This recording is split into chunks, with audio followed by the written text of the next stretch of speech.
Hey, good morning, everyone. My name is Daniel Kidd, and for my quick tip of the day, I just kind of want to talk about tenants, right?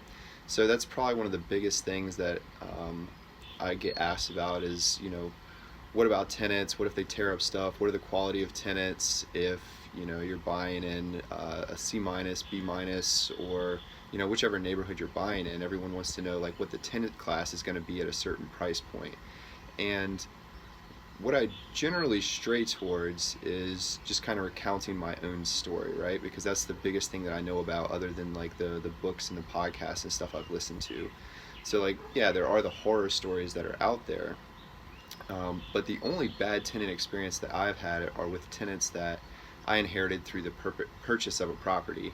And usually it was just, that quick transition period when I'm getting the property and they're on their way out. They don't want to pay their last month rent, or they claim that they already have paid it, and I'm trying to track that down with the old property manager, stuff like that.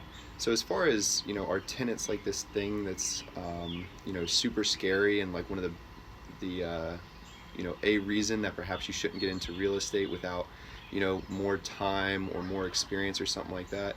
And it certainly isn't. As far as I've found, especially with a good property manager, you're just not going to have the types of issues that you kind of hear about on these worst case scenarios. For the majority of people, they like to have a good relationship with their landlord. They like to um, live in like a decent environment, and they understand that they're going to have to pay rent monthly and on time. And there is some training that goes into that, because you will have to make choices even if you do have a property manager. Like for me, if somebody's late on rent, it's ultimately my choice on what to do in that situation. The property manager carries that out. So if somebody is late by even one day, I start the eviction process. And what that's yielded for me is, I haven't had to kick anybody out, but I've also had no more late rent payments as well. So it's just something where you just have to draw a hard line, and you're not trying to be mean about it or anything, but it is your mortgage that you have to pay at the end of the month, and you just need to establish that relationship.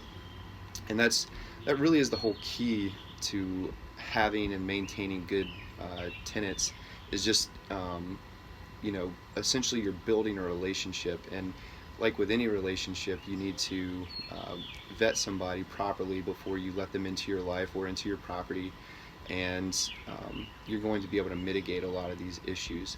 So definitely voice your concerns to your property manager and let them know what type of vetting criteria you would like. Also ask them what type of vetting criteria they generally use, because they'll probably have dealt with it more than you. But don't let tenants be a reason that you're scared to get into real estate. It's something that a lot of people have overcome. And as I said, I've had no issues with any of the tenants that I've put in place, just with the ones that I inherited when I bought the property. And that's it. That's my quick tip of the day. Is don't let your fears get in the way of your success.